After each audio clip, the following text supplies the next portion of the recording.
Kaya may mga point na for sure kayo rin ilang beses niyo ng narinig 'no, na ayusin niyo yung psychology, ayusin natin yung discipline, follow niyo yung risk management.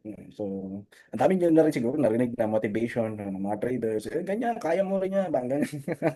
'Di ba, pero parang bakit nawawala, parang gano'n. So, parang gets mo na siya, gets mo na siya dito, so naiintindihan mo na siya, pero ba't nawawala 'no? So, due to habit 'no, so parang nade-develop yung habit na yung na-develop yung habit na nag-o-overtrade, minsan natalo, biglang babawi, and then na-build din yung habit na nagiging emotional na trade. So, good evening, Mary Jane! Ayan. So, parang gano'n, no, guys, yun yung itsura niya. So, ang ginagawa natin dito sa Trendly is pinapalitan natin yung habit, no? So, yung old habit natin, yung parang emotional trading.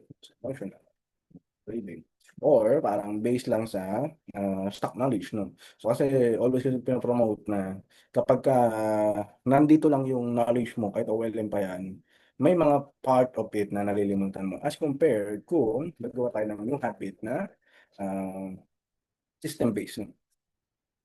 System based trading. So which in this case, ang ginagawa natin is naintindihan mo na sa macro perspective. So kung napanood nyo guys yung yung one look trader roadmap, yung sinabi natin dun yung win rate saka yung risk management kapag na-follow mo yon, no, so super imposible, no, na matalo ka. Same thing pa rin yun, no, yun pa rin yung math, no, ng trading. So which dun papasok yung greatest advantage natin. So lagi ko sinasabi yun. So comment nyo nga kung may idea kayo, ano yung advantage natin sa trading ngayon. So risk to reward ratio. Ayan.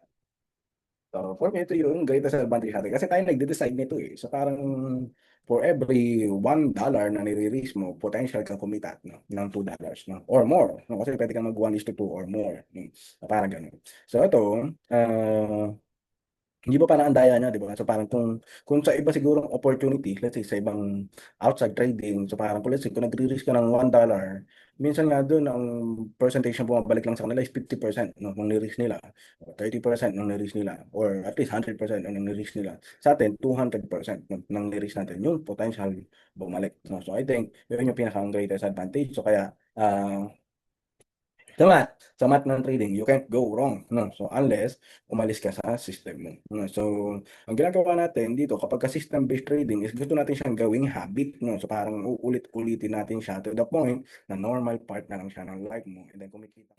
I don't force, I just apply it. No confusion, no disguise. I see truth through the noise. Energy clean, nothing wasted. Every step calibrated.